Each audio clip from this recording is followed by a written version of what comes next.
Sesión ordinaria del 21 de agosto del 2025. Señores académicos, señor don Álvaro Rojas Pulido, académico asistente, señoras y señores.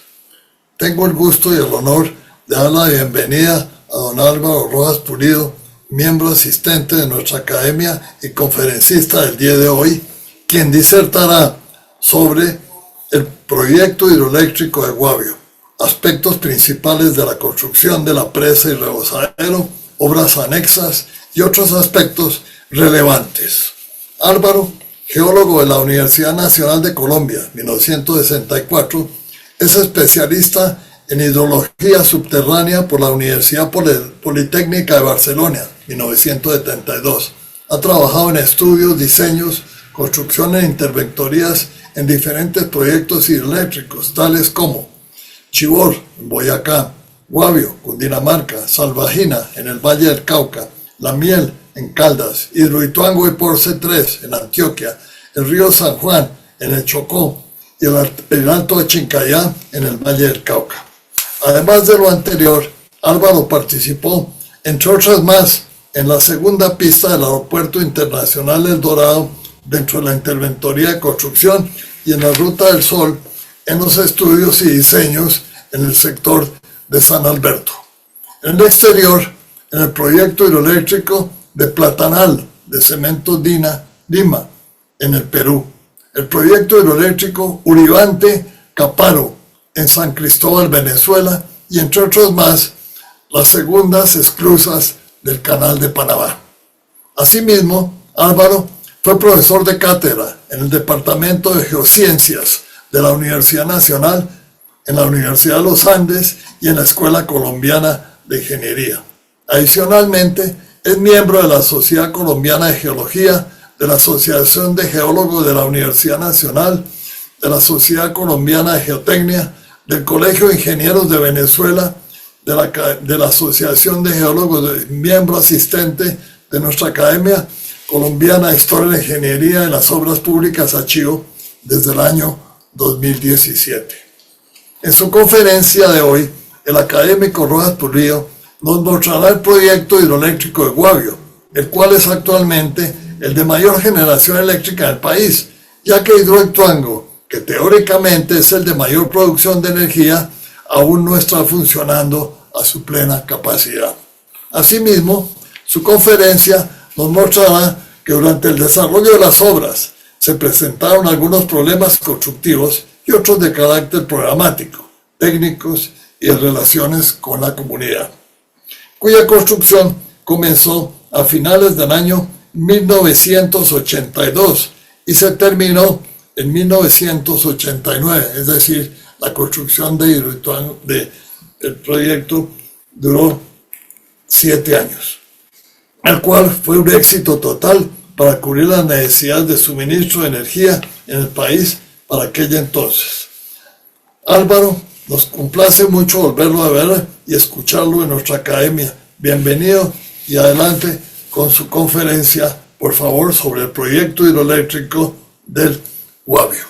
Muchas gracias, señor presidente de la Academia, don Jaime Santamaría Serrano, a don Felipe Telle, secretario de la Academia, honorables académicos, académicas, invitadas, invitados especiales, muchas gracias por permitirme este espacio. Voy a hacer vamos rápido porque creo que tengo tal vez demasiado, vamos a tratar de acortar esto. El proyecto hidroeléctrico del Guavio fue patrocinado por la Empresa de Energía Eléctrica de Bogotá. Hoy día no es Empresa de Energía Eléctrica de Bogotá, hoy día es el Grupo de Energía de Bogotá, con Enel, que formaron una asociación, una firma italiana también especialista en generación de energía eléctrica. La Empresa de Energía Eléctrica de Bogotá tiene el 42% y el restante lo tiene Enel, y como tal han participado, tienen mucha participación en 12 centrales hidroeléctricas en Colombia, tienen presencia en Perú, en Brasil, en América Central, o sea que se formó realmente un grupo, una asociación sumamente importante en esto de la generación eléctrica. Aquí esto es lo que más o menos vamos a tratar, la localización, las vías principales, vamos a ver cómo es la presa, la cantera Batatas, y otras generalidades de lo más importante. Estamos viendo a mano derecha el embalse. Seguramente fue tomado cuando había un poco de restricción de la capacidad de agua, porque se ve la huella en amarillo, se ve todo lo que ha bajado el embalse bastante bien, y eso debió ser cuando había un poco de sequía en Colombia. Aquí, a mano izquierda, está el libro de la interventoría. Una vez finalizado el proyecto, se preocupó por hacer los informes como construido, es decir, los informes as-built. Se produjeron 3 tomos sumamente voluminosos: 1 el de la presa, 2 rebosadero y 3 inyecciones. Es una recopilación muy completa, muy detallada. En todas las entidades participantes, como hemos dicho, la empresa de energía eléctrica de Bogotá, el contratista fue Vianini, una compañía italiana entre canales español. La interventoría de la presa y obras anexas de la compañía de estudios Interventoría CEI, en asociación o en consorcio con Estudios Técnicos S.A. Aquí presente Hernando, qué bueno era Hernando como socio, que fue de la compañía de estudios e interventorías. Con Santiago también hemos hablado mucho de estas hidroeléctricas, hemos compartido opiniones y discusiones. El diseño a cargo de INGT, que tuvo también la asesoría durante construcción.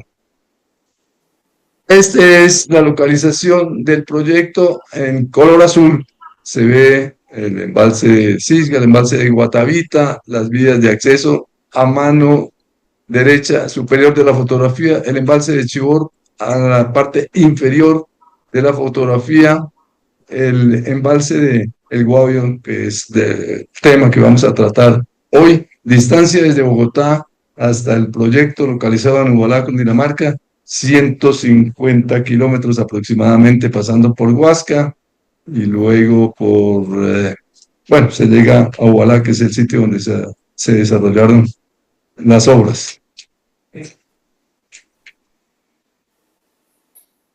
Caramba, yo no alcanzo a leer. Ok, bueno. Entonces vamos a tener algunos datos importantes que resumen lo que fue el proyecto. Ya dijimos que la localización es la población de Cundinamarca, Ubalá. El tipo de enrocado, el tipo de la presa es enrocado con núcleo central impermeable de arcilla. En la cota de la cresta, 1642, es decir, más o menos 1000 metros por debajo de la altitud de Bogotá. La longitud de la cresta, 386 metros. La longitud de la base, 980 metros. El volumen total de material, 16.7 millones de metros cúbicos, de los cuales el núcleo ocupa un volumen de 1.8 millones de metros cúbicos, el enrocado 13.5 millones de metros cúbicos, filtros y material de transición 1.3 millones de metros cúbicos. El caudal del río Guavio es de 62 metros cúbicos por segundo, pero se le agregó un pequeño río que se llama Chivor y otro que se llama Batatas, para un gran total de 67 metros cúbicos por segundo, el caudal aportado al embalse propiamente dicho. El embalse tiene una longitud de 14.5 kilómetros y una área inundada de 1.445 hectáreas. Aquí entramos ya a cómo es el esquema general del proyecto. Estamos viendo en color verde las zonas de préstamo y canteras de donde se sacó el material, tanto de núcleo, es decir, la arcilla impermeable que constituye el cuerpo central impermeable de la presa, como el enrocado, que principal, y hago mención a la cantera Batatas, extremo derecho de la fotografía, y que se llama Batatas porque está limitada por el río Batatas, que desemboca en el río Guavio. En color amarillo se ve un complejo de túneles. Este proyecto se distingue porque tuvo cantidad de obras subterráneas, como túneles de acceso a la cresta o a la presa, Santa Marta Presa, los túneles de desviación, los túneles que dan directamente a la taguía y a la preataguía, los túneles gemelos del rebosadero o aliviadero, es decir, un gran complejo de obras subterráneas. Esto quiere decir que en longitud podríamos estar hablando, si se tiene en cuenta el túnel de conducción que va a Mambita, donde está situada la central propiamente dicha, bueno, estamos hablando de casi 20 kilómetros. Es un desarrollo subterráneo sumamente importante. A mano izquierda, en color verde, en la zona de préstamo de San Pedro, que es de donde se sacó la arcilla, y hay otra pequeña manchita verde en la parte izquierda, que es otra cantera llamada Las Jotas, de donde se sacó también enfocado para la, para la presa propiamente dicha. Aquí un brevísimo fotografía de la geología del área. En color marrón son unas argilitas, cuarcitas y menor proporción de calizas de edad paleozoica, de relativa buena calidad, especialmente en la fundación y cimentación de la presa, la parte más baja de la presa, donde se encontró roca de buena calidad para soportar esta estructura que es sumamente pesada, una estructura que puede tener 16.7 millones de metros cúbicos y soportar una presión del embalse de 1.400 millones de metros cúbicos. Tiene que ser una estructura muy estable. En color verde a la izquierda, las rocas del Cretáceo, que son básicamente unas rocas que nosotros llamamos lutitas, pizarras y areniscas, y en color rojo, un nivel geológico que se llama calizas del tesoro. Afortunadamente, estas calizas que presentaban socavaciones, huecos, cavernas, no estuvieron presentes en el embalse. Si hubieran estado presentes, tendríamos graves problemas, porque el embalse tendería a fugarse, las aguas del embalse tenderían a fugarse por estas calizas que forman cavernas, forman formaciones kársticas. Entonces, por suerte, este nivel geológico está por encima de la cresta de la presa. Vamos a ver lo que es el desvío del río, la construcción de la presa, las zonas de préstamo y la presa terminada. Bueno, aquí vemos un esquema general, cómo se desvía el río, cómo hacemos para trabajar en seco en la construcción de la presa, si es que no podemos tener el río encima. Pues nada, entonces lo que hacemos es la construcción de la ataguía, que es una pequeña presa, un pequeño dique a mano derecha, y a mano izquierda una estructura similar a la ataguía que se llama preataguía. Estas dos estructuras, ¿para qué? Para que detengan el agua y puedan desviarse por el túnel de desviación y me quede la fundación completamente seca para empezar a colocar los rellenos. Ese túnel de desviación tiene unos 1.100 metros de longitud. Aquí vale la pena mencionar que en el 28 de julio de 1983, muy cerca de la estructura de la Perataguía, que queda a mano izquierda de la fotografía, tuvimos un derrumbe muy desafortunado, una verdadera tragedia de la comunidad del Guavio, del proyecto propiamente dicho, una tragedia a nivel nacional.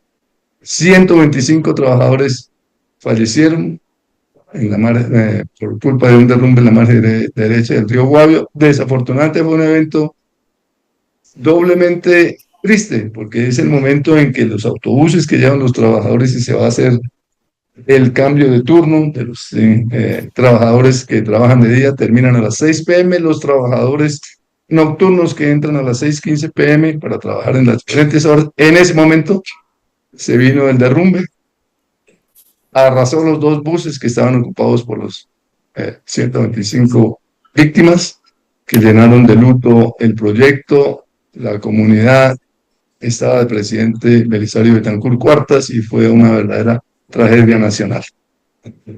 En la parte baja de la fotografía, un perfil, una sección.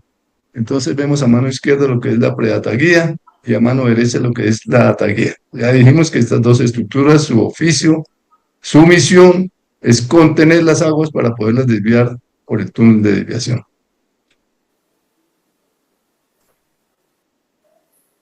Se me olvidaba comentar que tipos de presas hay muchas. Por ejemplo, tenemos presas de enrocado con núcleo central impermeable de arcilla, tenemos presas con cara de concreto, que es el cuerpo impermeable de la presa, el que sustituye a la arcilla en la parte central del otro tipo de presa diferente. Tenemos presas de concreto gravedad, presas en arco. Tenemos una muy novedosa, concreto compactado con rodillo. Dice uno, pues un concreto se compacta con rodillo. Bueno, esta es una técnica de hace ya, no es tan nueva, ya tiene 15 o 20 años. Nosotros tenemos la miel, proyecto hidráulico de la miel, que es una presa de CCR, concreto compactado con rodillo. Y aquí hago mención también a que con base en la experiencia que se tuvo en Colombia, nosotros tenemos un ingeniero de la Universidad Nacional que en este momento está prestando asesoría y nos cabe mucho el orgullo en Pakistán. Resulta que ya están haciendo dos grandes hidroeléctricas, una de 5 millones de metros cúbicos y la otra de 3,2 millones de metros cúbicos. Son bastante voluminosas. Y él está prestando asesoría en CCR, que es una técnica que, bueno, novedosa, como acabo de decir. Es el ingeniero José Eduardo López Moreno, de la Universidad Nacional, creo que es de la promoción del año 75, no estoy seguro.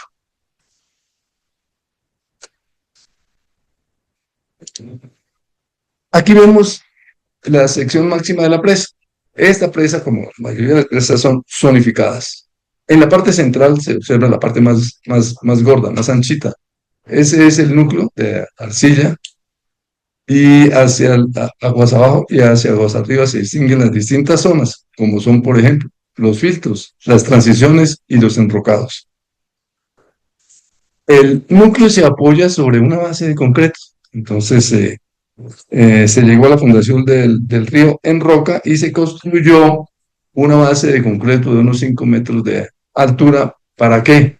Para que el núcleo se apoyara sobre una superficie regular y homogénea y no tuviéramos la posibilidad de que ese núcleo se fracturara, se fisurara y pudiera llegar a presentar filtraciones desde el embalse hacia aguas abajo. La zona de filtro, ¿para qué es? Los filtros se hacen para hacer una transición hacia la arcilla, que es pues, un elemento sumamente fino, pero también para que el nivel piezométrico baje. Es una manera de chimenea, llamémoslo chimenea, para que ese nivel piezométrico baje hacia la fundación de la presa propiamente dicha.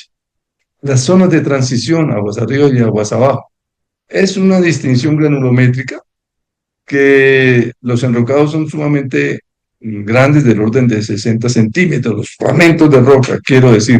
Entonces, para que no haya punzonamiento de esos materiales y vayan a tocar la arcilla, el núcleo, que es intocable, entonces para eso se hacen unos colchones, llamémoslos colchones si queremos, unas transiciones de material más fino y los filtros que son una arena muy bien gradada, que no permite mucho el porcentaje de finos, todo eso para amortiguar, para impedir que los enrocados toquen el núcleo y lo puedan punzar y se desestabilizaría la estructura. Los taludes, aguas arriba, es decir, a mano izquierda, 2.0 H a 1 vertical, aguas abajo, 1.8 horizontal a 1 vertical. Bueno, aquí en Colombia se han construido muchas presas y ya hay firmas de ingeniería, CI, estudios técnicos, INITEC, etcétera. En Antioquia también, por supuesto, Integral y CI, son firmas consultoras que han desarrollado una verdadera tecnología en construcción de presas y las tenemos de todos los tipos.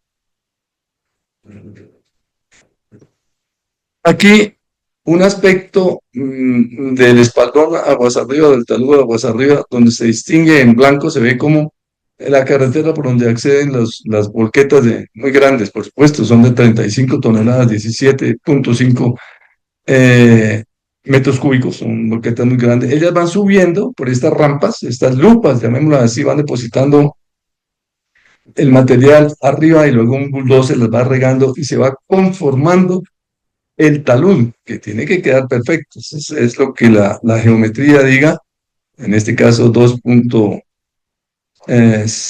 H horizontal con 1.0 vertical, y tiene que quedar peinada tal como está diseñada. En este talud se observa lo que estamos observando es el riprap o enrocado de protección. Este enrocado de protección, ¿para qué? Es, digamos, la envoltura, digamos, lo que envuelve la presa, la estructura, para evitar que si hubiera un sismo, un oleaje, ese oleaje pegaría contra las zonas de enrocado y trataría de desencajar el enrocado y produciría una tragedia. ¿Por qué? Que se arma lo que se llama un pipe, una tubificación, que permitiría que el agua del embalse pasara a través de la presa. Eso es imposible, eso no se puede permitir. Ese enrocado de protección sirve para amortiguar eventuales oleajes del agua del envase. A mano derecha se ve una excavación que es la estructura de control. La estructura de control es donde se alojan las compuertas radiales del rebosadero o vertedero, que lo vamos a ver más adelante cómo funciona este rebosadero, vertedero y la estructura de control. Bueno, aquí tenemos otro aspecto de construcción de la presa. En la parte central de la fotografía se ve el compactador, un rodillo liso de 10 toneladas de peso estático, pero él tiene el impacto energético es de 100 revoluciones por minuto. O sea que él va caminando y va vibrando. Y obviamente produce un efecto de compactación mucho mejor que si fuera únicamente rodillo liso pasando sin que tuviera este efecto de energía dinámica para compactar el material. Como les dije, es de un peso dinámico de 10 toneladas y se pasan 6 a 8 veces de izquierda a derecha, es decir, de estribo a estribo, y con eso se logra la compactación adecuada que se diseña, pues eso lo hacen los diseñadores de presa. El espesor de las capas de núcleo en 20-25 centímetros. Es muy lento, muy lento, muy lento.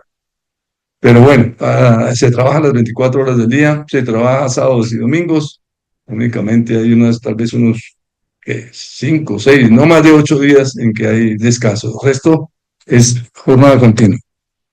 Aquí tenemos la zona de San Pedro, que es de donde se extrajo la arcilla, el material impermeable, el núcleo de la presa propiamente dicho. Resulta que en las especificaciones estaba previsto que se hiciera una planta sumamente sofisticada alemana para inyectar aire caliente y secar el material que estaba por encima de la humedad natural especificada. El contratista, en su oportunidad de cuando presentó su propuesta, dijo: yo ofrezco un método que es mucho más sencillo, más elemental, más artesanal, que es hacer unas carpas de circo grandísimas donde se coloca el material en lingotes, con rellenos, en terraplenes, y vamos inyectando aire caliente y nos va mucho más rápido y menos costo que lo que ustedes tienen previsto en las especificaciones. Pues se hizo el ensayo y fracasó. Los volúmenes eran muy poquitos y la producción allá tiene que ser muy grande para poder cumplir con las metas, con los sitios de construcción. Entonces se inventó y propuso, dijo: yo lo voy a hacer de una forma artesanal. Todo lo que voy a hacer son unos terraplenes o esos rellenos que estamos viendo, y con el bulldozer aireándolo permanentemente y haciendo drenajes laterales. La pendiente de estos terraplenes, de estos rellenos hacia los costados, si hay lluvia, ellos van a drenar hacia los drenajes laterales a izquierda y a derecha. Pues efectivamente funcionó el experimento. La humedad natural, que era de 18-19%, bajó al valor especificado, bajó 3 puntos, es decir, estábamos en 16% que era lo permitido, lo especificado para colocar el material de núcleo de arcilla. Adicionalmente, él perdía cosas curiosas, perdía por lo menos un 1% en el transporte, en el carga y transporte del material al sitio, en el platón de la volqueta, que se calienta mucho, pues ahí perdía un puntico más y llegamos al porcentaje de humedad natural específica. Bastante curioso y funcionó. Este es otro aspecto de la misma zona, de la misma área de San Pedro, de donde se extrajo el material impermeable, el núcleo de la presa propiamente dicho. Bueno, aquí tenemos una vista aérea de lo que es en la presa. En la parte central, de color marrón, está el núcleo. En la parte más blancuzca, grisácea, es el material de filtros, que es la arena, la chimenea, por donde yo digo que baja el nivel piezométrico, para bajar el nivel piezométrico de la estructura de la presa. a mano izquierda y a mano derecha se observan ya los enrocados, ya se ven mucho más gruesos. Obviamente es una granulometría completamente distinta a la zona de filtros, a las zonas de transición, las curvas granulométricas completamente diferentes y se hacen según lo especificado. Es una vista muy didáctica de lo que fue la construcción. Otra vista de el espaldón visto desde aguas arriba hacia aguas abajo.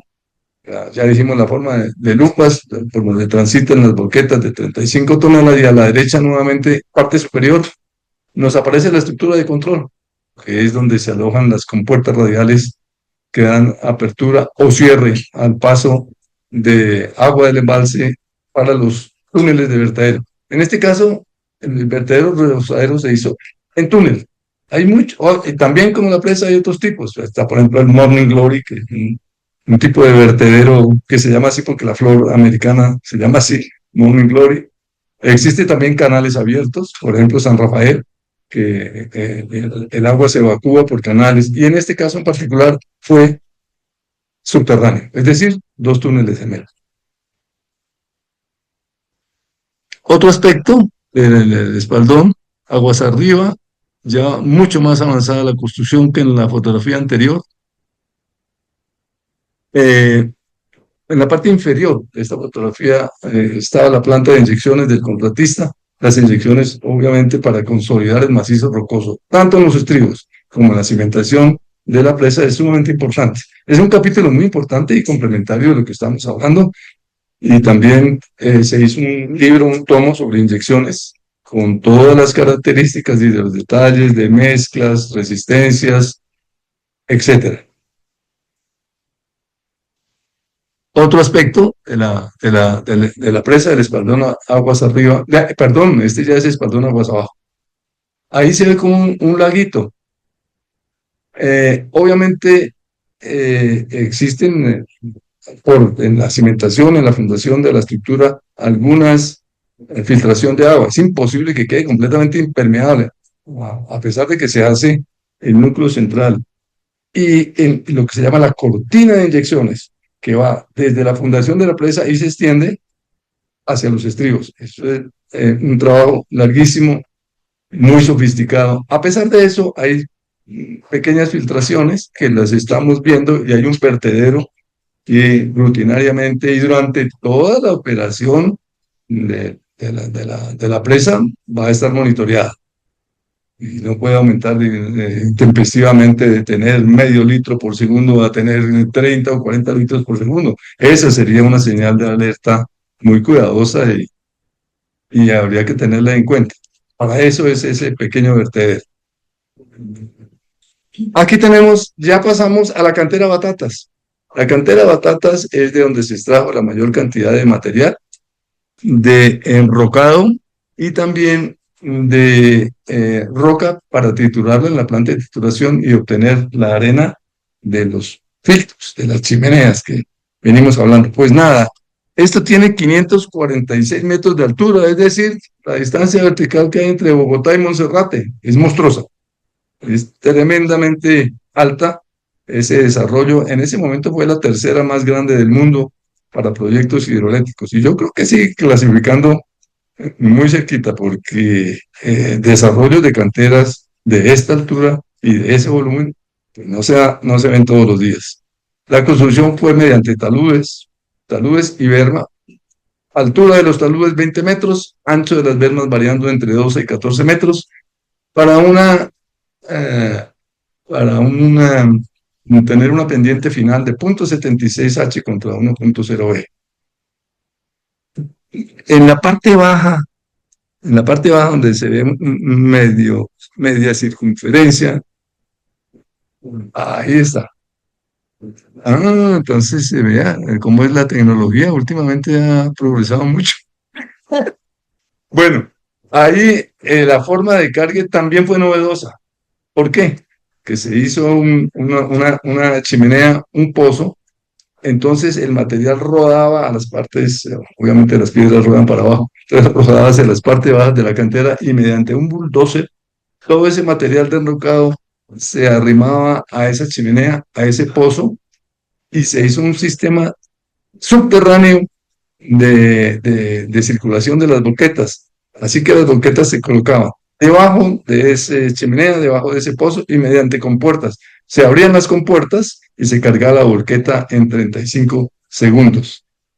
La operación normal dura 3 minutos y medio, la operación de carga. Aquí el contratista también fue ingenioso, hizo este sistema que funcionó perfecto para lograr la producción y colocación de materiales en la presa.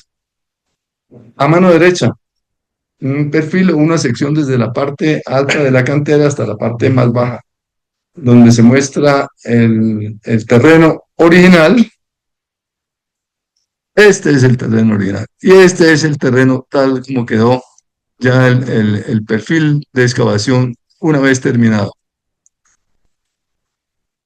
Ahí, tal vez con buena imaginación, en este punto donde está la flechita, ahí era donde estaba el pozo, la chimenea, donde se arrimaba el material y debajo de esa chimenea estaban las volquetas esperando el cargue.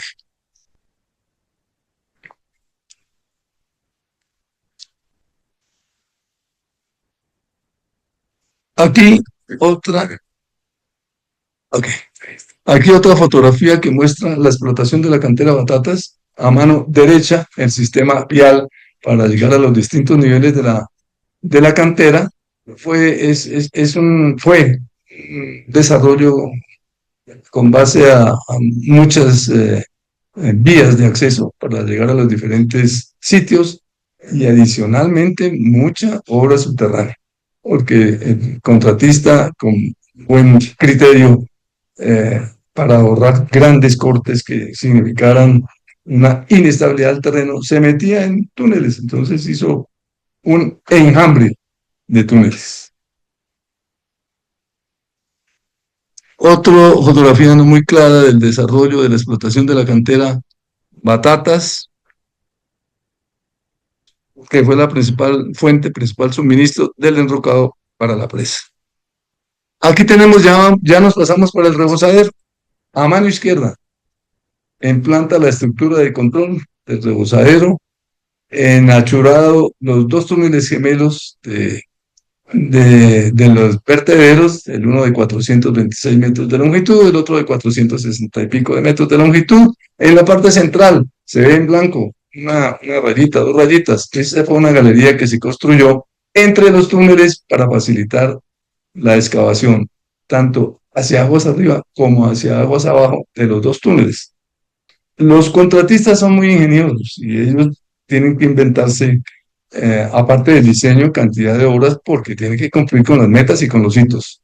Entonces aquí tenía la oportunidad de estar trabajando simultáneamente en los dos túneles, tanto aguas abajo como hacia aguas arriba. Si estaban cargando material o estaban haciendo voladuras, explosivos, en uno de ellos pues se pasaba de acá y empezaba a hacer lo que se llama la plantilla.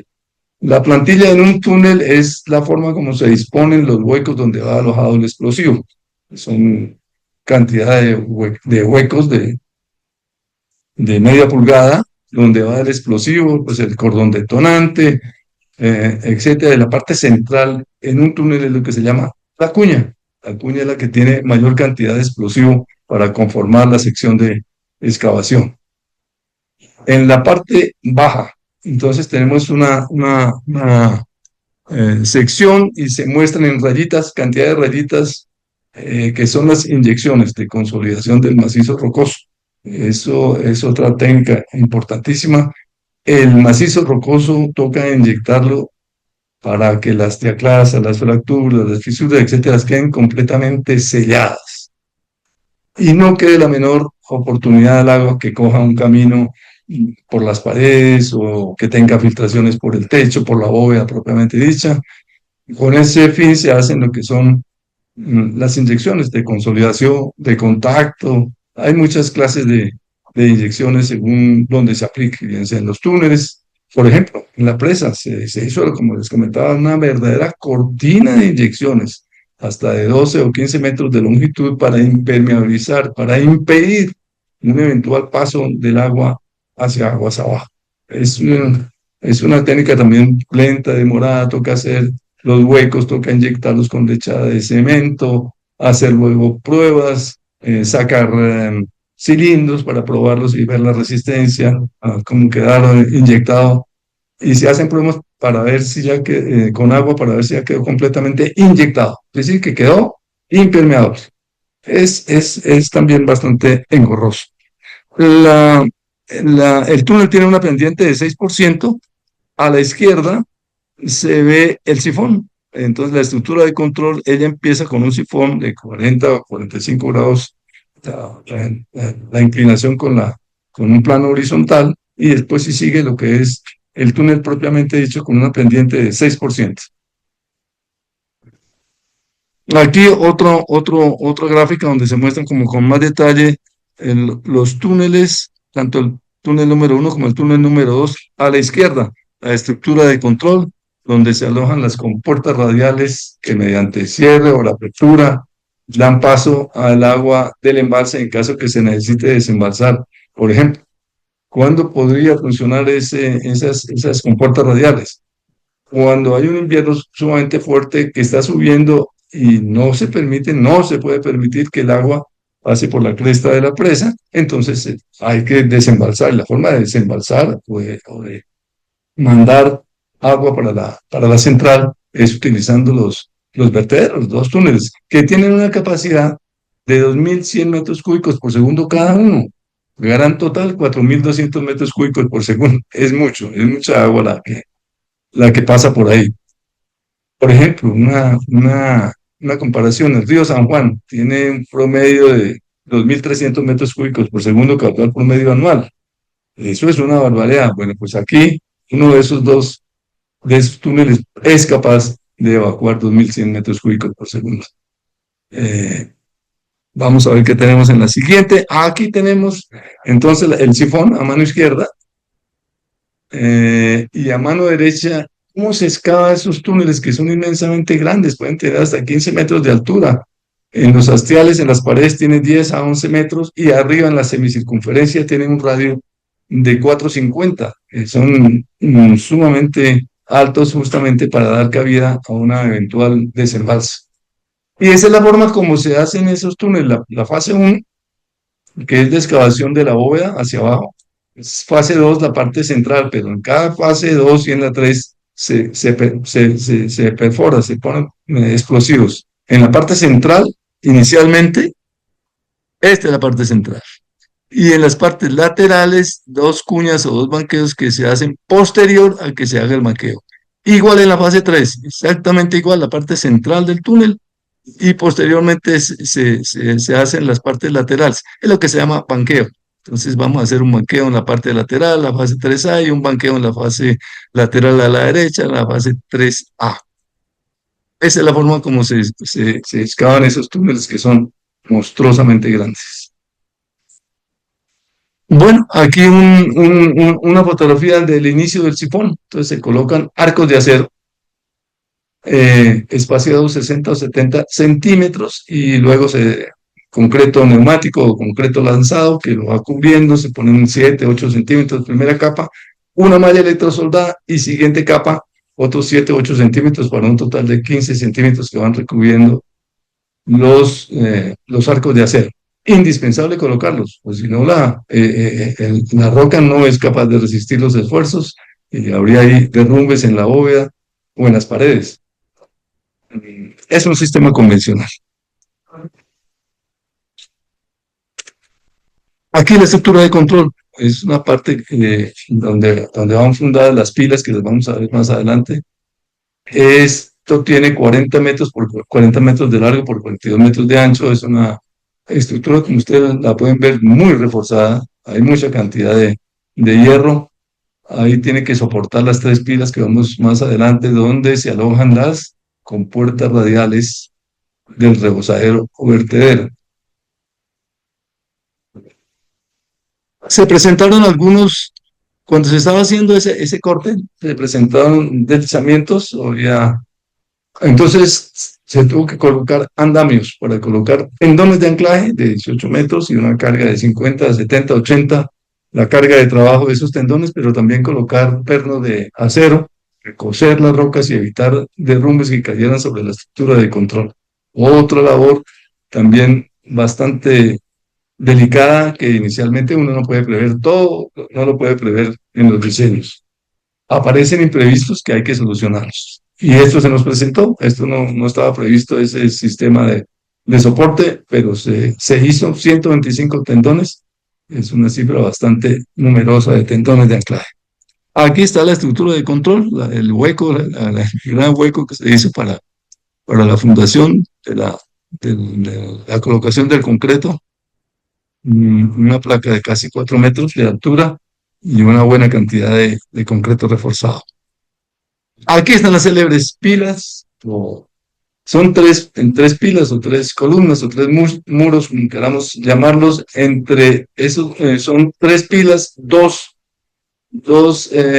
compuertas radiales circulares que rematan en la parte alta con un puente que se construye para tener acceso en caso de que haya que acudir a los servomotores. Los servomotores es la parte electromecánica, cómo se maneja la apertura de las compuertas, que tienen una altura de unos 12 metros, de unos 14 metros, y como le digo, entre esas dos aberturas que estamos viendo, aquí para la compuerta número 1, aquí para la compuerta número 2, en la parte superior, el puente, y no alcanzamos a ver la parte donde está alojada el servomotor, que es desde donde se opera la apertura, cierre y cómo se abren las compuertas en caso de emergencia.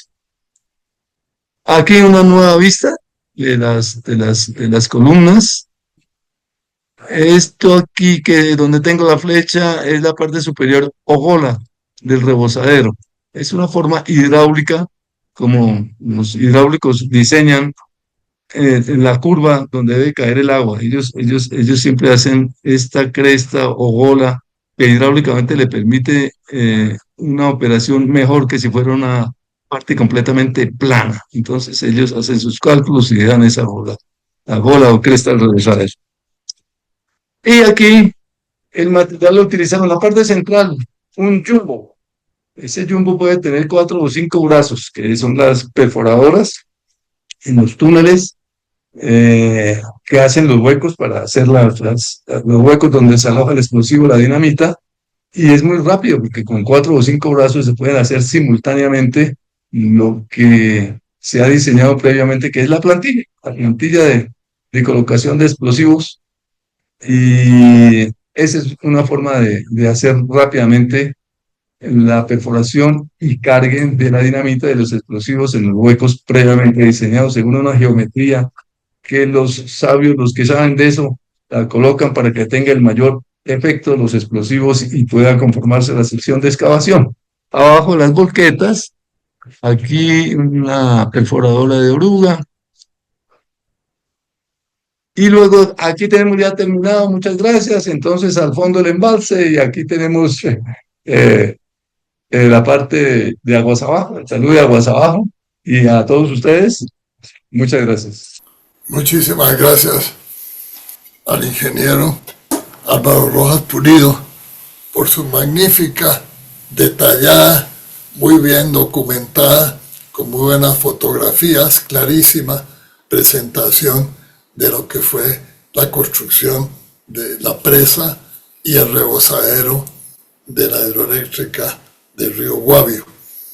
Antes de proceder a hacer comentarios por parte mía y por parte de los asistentes, yo tenía una pregunta que la puede contestar desde ahí el ingeniero Álvaro Rojas. ¿Cuál era su cargo durante la construcción de la hidroeléctrica? ¿Qué cargo desempeñó usted allá, ingeniero Álvaro Rojas?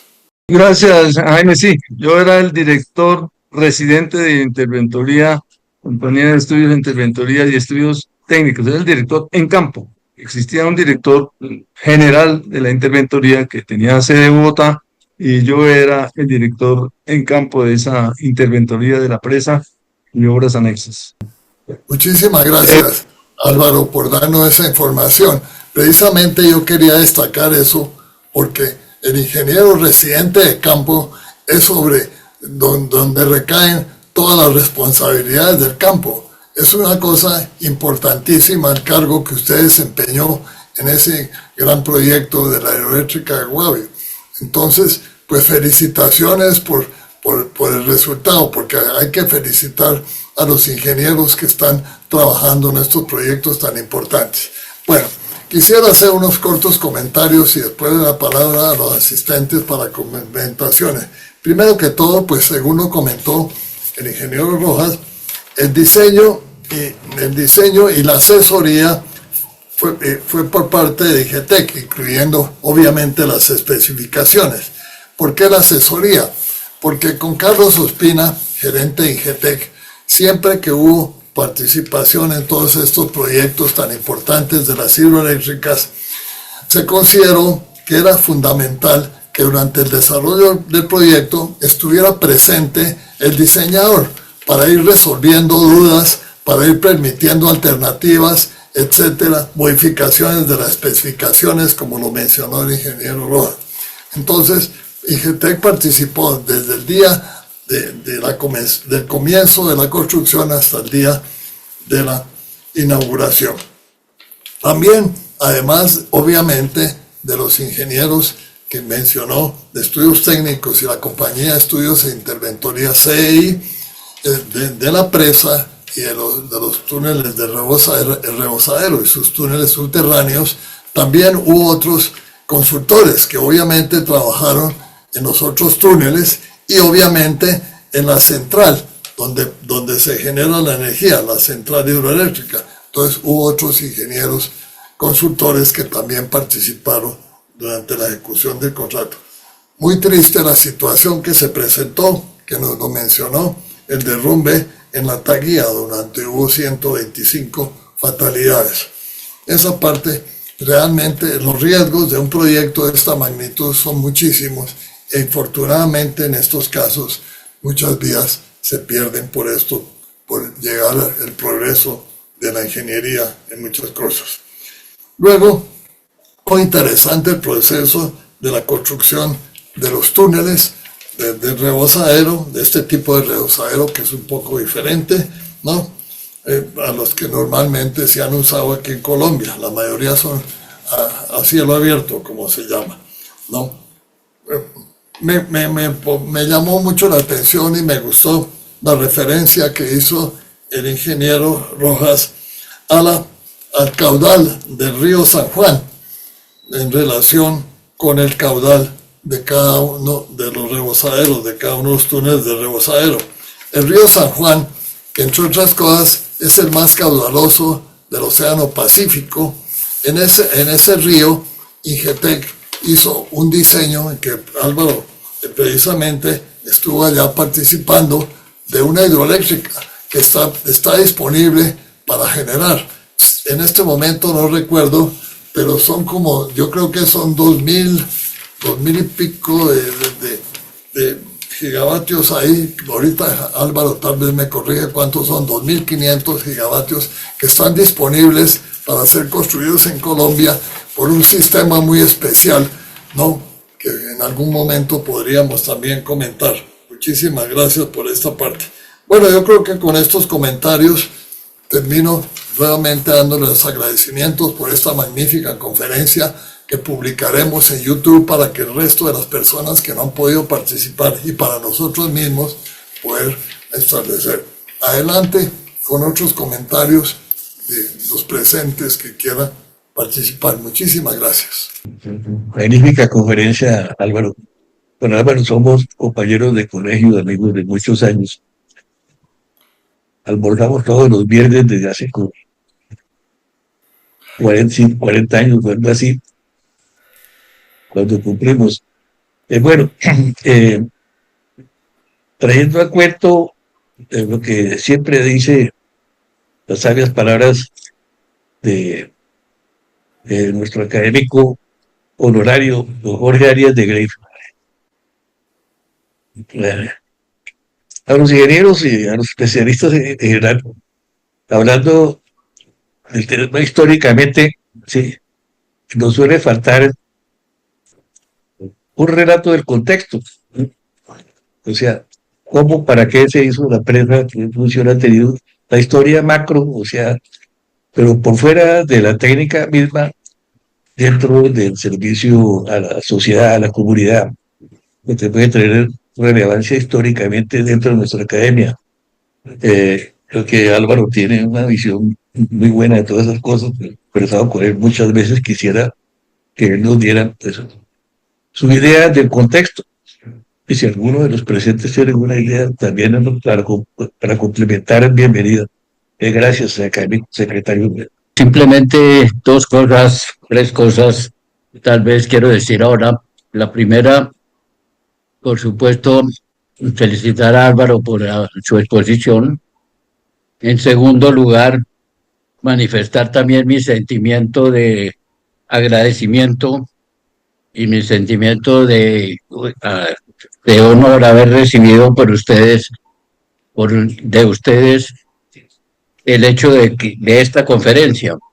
Yo como socio de CDI, pues tengo una participación ahí en el proyecto y quiero destacarla porque el proyecto mismo de generación de energía es una cosa importantísima para el país.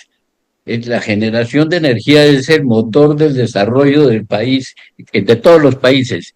Aquí estamos al borde de una crisis y nadie como que dice nada. Estamos al borde de un apagón y eso es dramático. No sé cómo está paralizado en la transmisión de energía por unos aspectos ambientales, pero no se han tenido en cuenta los costos que tiene no tener energía.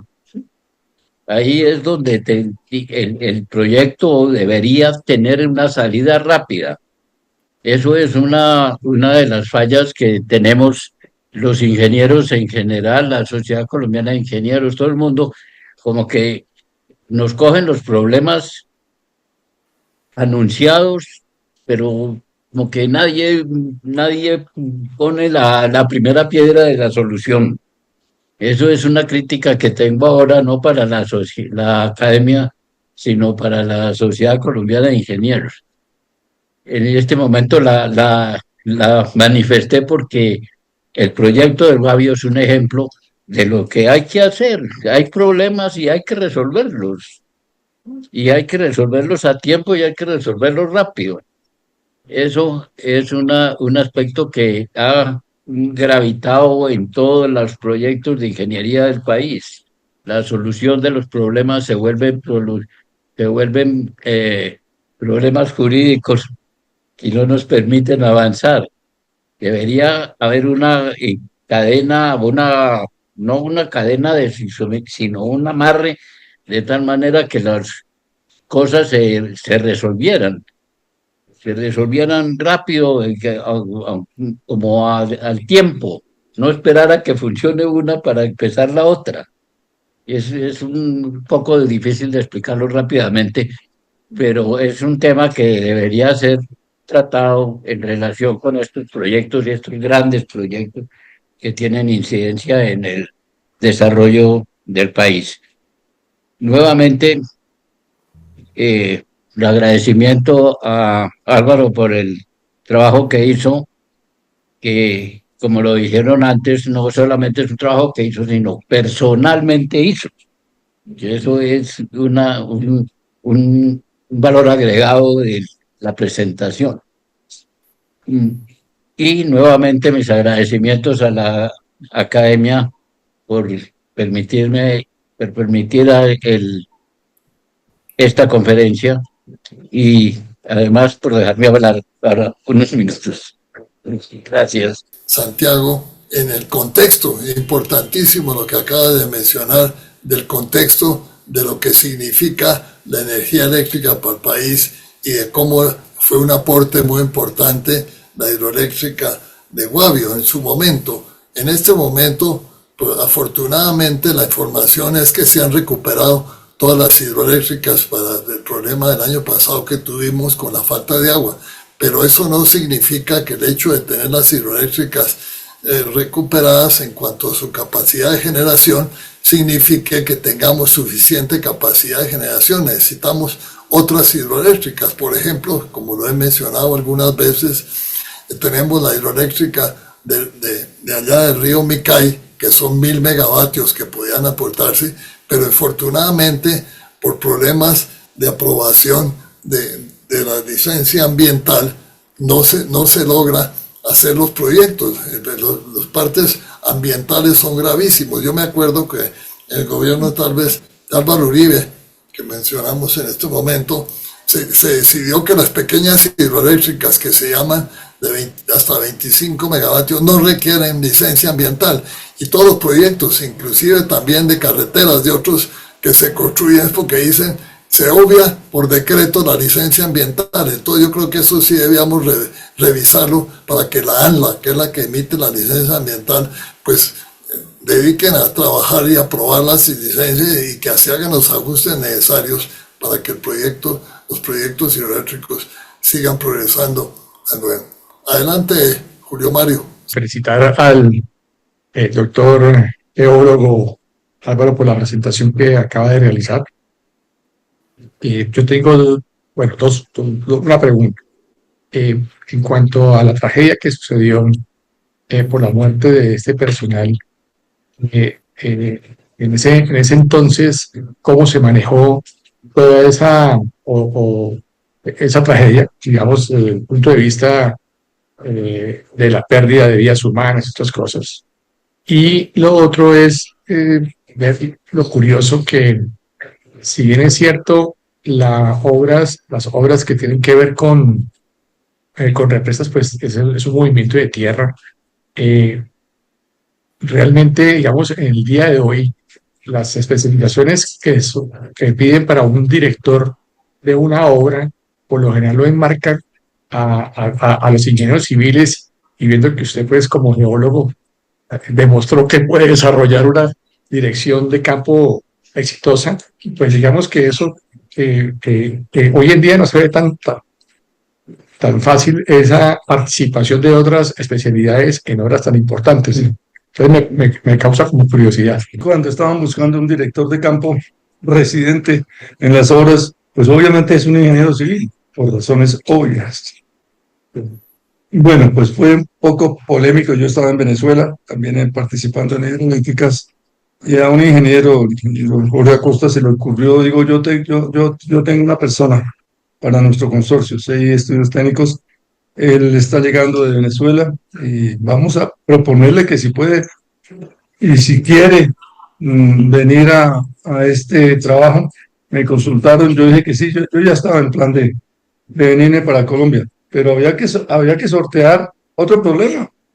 En la empresa energética de Bogotá, presentar a Álvaro Rojas, geólogo, y no presentar a un ingeniero civil sonaba como un poco disonante, no tener un ingeniero civil al cargo de las obras.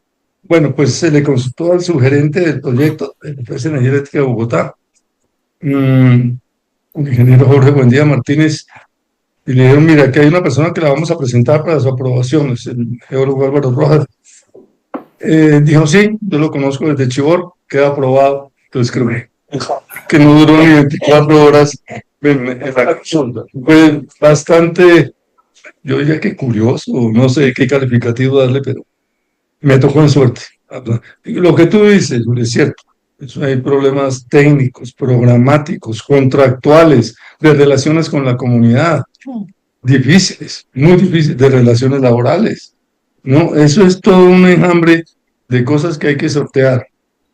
La otra pregunta, Julio, tiene que ver con cómo se manejó esa gran tragedia. Obviamente, el origen fue este derrumbe en la entrada del en el portal del túnel de desviación, que se venía monitoreando. Existían aparatos de slope indicators, que son los que indican qué movimiento y cuánto se está moviendo en centímetros día o lo que fuere. Eso se venía haciendo. Durante 3 meses estaba prácticamente quieto, se estabilizó el derrumbe, entonces se relajaron las cosas, ya permitieron la entrada de autobuses que antes no estaban permitidas, la cinta no permitía entrada de vehículos, todo era peatonal. Se relajó el asunto se permitió la entrada de los 3 buses y a las 6:40 de la noche vino la tragedia. Obviamente intervinieron todas las CIAs, la Contraloría, la Fiscalía, la Procuraduría, Gobernación de Cundinamarca, Alcaldía de Ubalá, la comunidad, por supuesto, una reclamación muy seria de la comunidad. Así que duró por lo menos 2 meses o en investigación, 2 meses en investigación exhaustiva, y se logró sortear muchas indemnizaciones a las familias.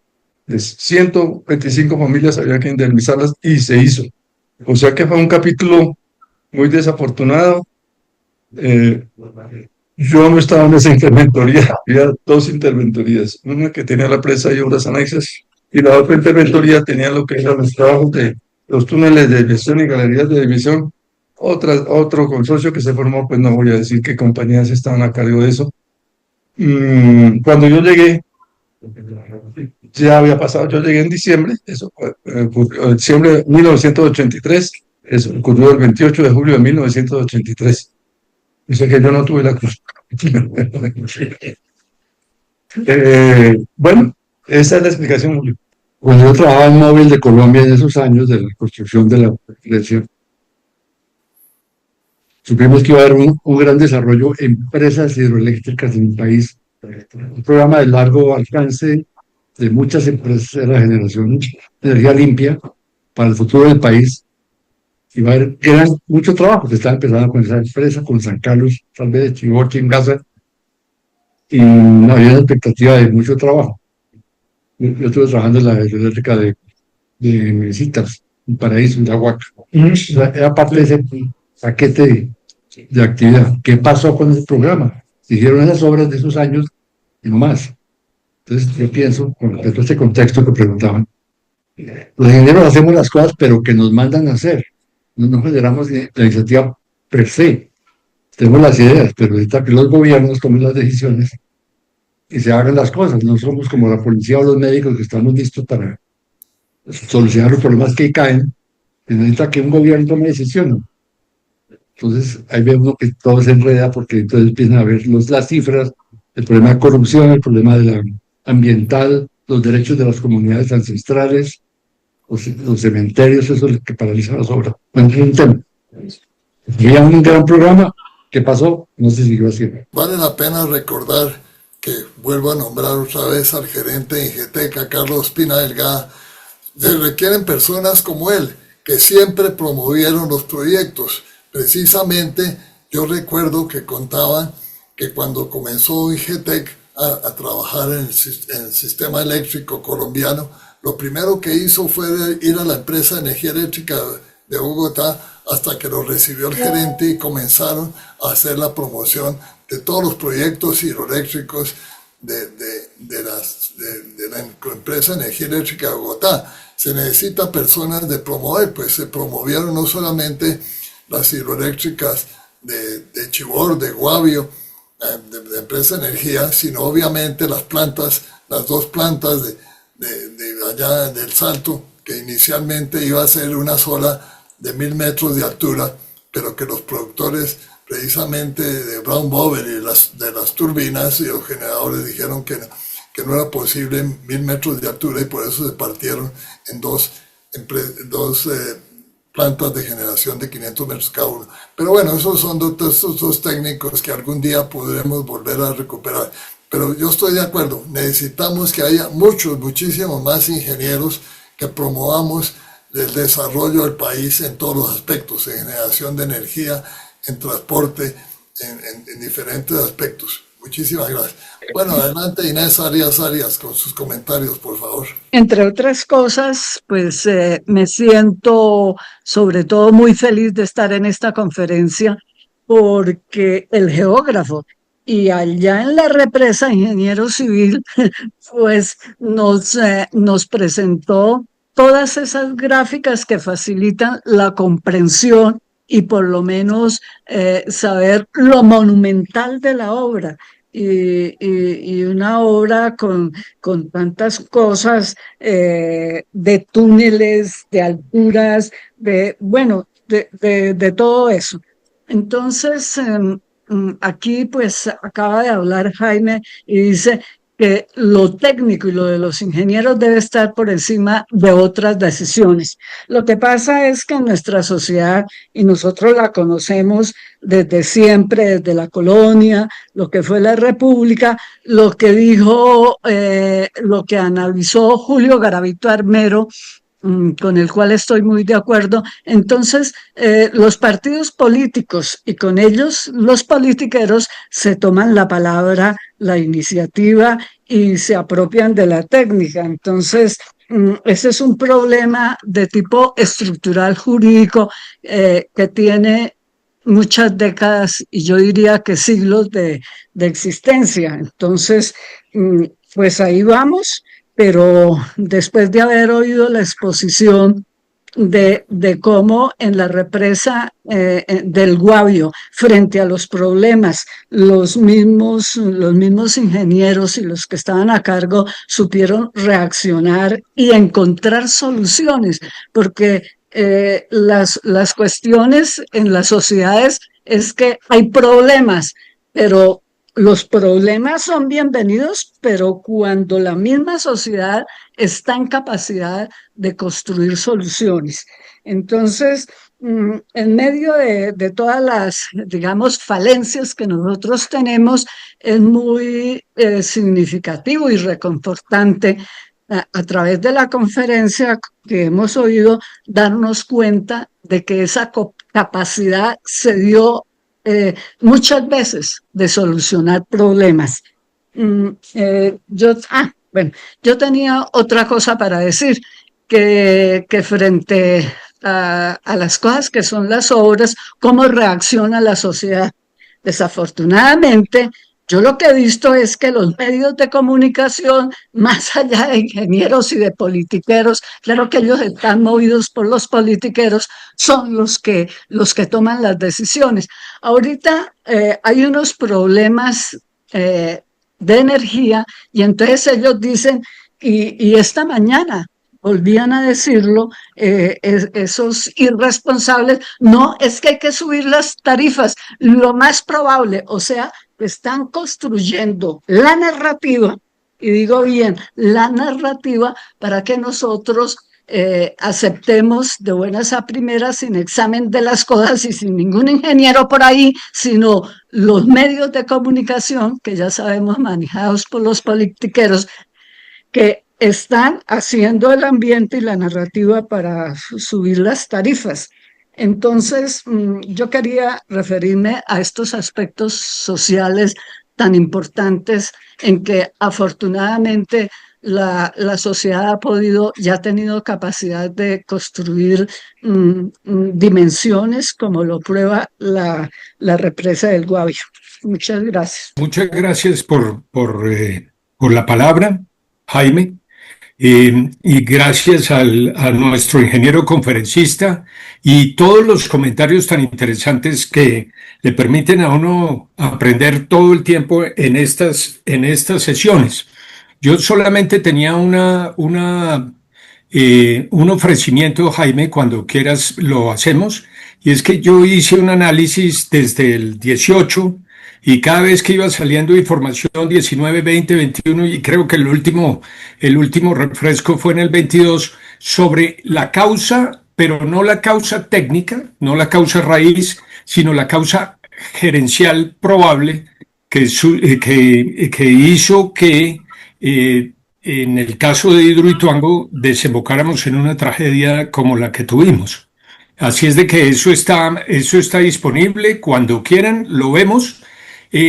No es una cosa que uno pudiera decir que tiene la certeza absoluta porque no hay la información, pero con la información que hay, uno sí se puede hacer una muy buena idea y esto involucra todo lo que se ha hablado en los últimos 10 minutos, ¿sí? El valor del riesgo, cómo la evaluación del riesgo y cómo se llegan a tomar decisiones que no propiamente eran del lado de la técnica. Entonces está eso pendiente. Muchísimas gracias, Rafael. Sí, vamos a considerarlo, lo proponemos a la Junta Directiva. Te agradecería nos mandaras una información, un resumen que a través de nuestro secretario Luis Felipe podemos coordinar en un futuro para que se conozcan estos aspectos que nos servirán mucho para orientación futura de cómo deben manejarse las cosas para el bienestar de la gente y eliminar riesgos y dificultades, grandes costos.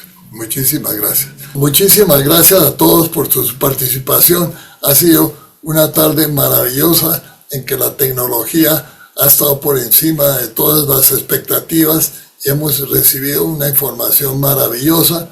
Y entonces, pues nos permitirá seguir conociendo diferentes aspectos en esta Academia de Historia de la Ingeniería de las Obras Públicas sobre diferentes obras que hemos realizado en el país y seguramente otras que se han realizado en otras partes porque también hemos tenido conferencias internacionales. Les deseamos una tarde muy feliz para todos y esperamos que atiendan a la próxima reunión que tendremos en el mes de septiembre, que será a las 3 de la tarde, que nuestro secretario muy ágilmente, que nos envía toda clase de informaciones, enviará la programación. Una tarde muy feliz para todas y muchísimas gracias.